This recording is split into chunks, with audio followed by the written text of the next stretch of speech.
This channel does not promote any violent, harmful, or illegal activities. All content provided by this channel is meant for an educational purpose only. লাগাতার ধর্ণা, সেই ধর্ণা চালিয়ে যাচ্ছেন Mona Lisa. কোথায় চালাচ্ছেন? সুদীপ বন্দ্যোপাধ্যায়ের দৌড়ে লাগাতার ধর্ণায় তৃণমূল কাউন্সিলর। 42 ঘন্টা ধর্ণায় কাউন্সিলর মোনালিসা।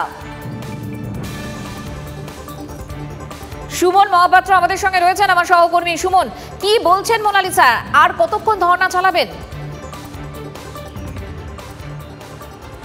দেখো, উত্তর কলকাতায় তৃণমূল কংগ্রেস যে কিছুটা হলেও বিপাকে পড়ছে তা বলা চলে। তার কারণ যে কোনো কারণেই হোক না কেন, কাউন্সিলর মোনালিসা বন্দ্যোপাধ্যায় তিনি তার ধর্ণা অবস্থান অনশন চালিয়ে যাচ্ছেন। আমরা দেখেছিলাম এর আগে তিনি সুদীপ বন্দ্যোপাধ্যায় নির্বাচনী কার্যালয়ে গিয়ে বসেছিলেন। এখন কিন্তু তিনি সুরেন্দ্রনাথ কলেজের উল্টো দিকে অনশনে রয়েছেন বলা চলে, এবং তার সাথে অন্য যারা সমর্থক তারাও কিন্তু তার সঙ্গে সে যোগ দিয়েছেন। আপনার মূল বক্তব্য কি এখন?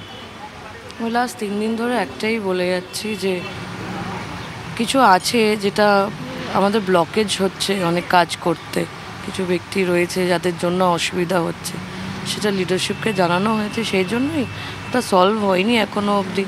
নতুন করে একটা কার্যালয় করা হয়েছে, কার্যালয়টা মানে ইলেকশন কার্যালয়। 2 দিন হয়ে গেল আপনি উপরে সত্যাগ্রহ লিখে বসে আছেন, তো উত্তর কলকাতায় তৃণমূলের জন্য ভালো বিজ্ঞাপন নয়? ভালো বিজ্ঞাপন মানে তৃণমূলের জন্য ভালো নয় এই বিষয়টা? তৃণমূল কংগ্রেস তো বলতে পারে একজন কাউন্সিলর তিনি ধর্নায় বসে রয়েছেন। আজকে 49 কি নর্থ কলকাতার বাইরে? 49-এ যদি রেজাল্ট খারাপ হয় তো কাউন্সিলরকে জবাব দিতে হবে। এর জন্যই লিডারশিপের কাছে গেছিলাম।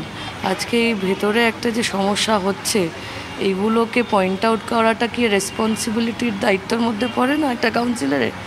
সেই জন্যই তো যাওয়া, এই যাতে এইগুলোকে আমি বারংবার অনেক মিটিংয়ে, ওয়ার্কার্স মিটিংয়ে আমি সবসময় কনভে করেছি একসাথে কাজ করা উচিত, সবাইকে মিলে জুলে কাজ করা উচিত।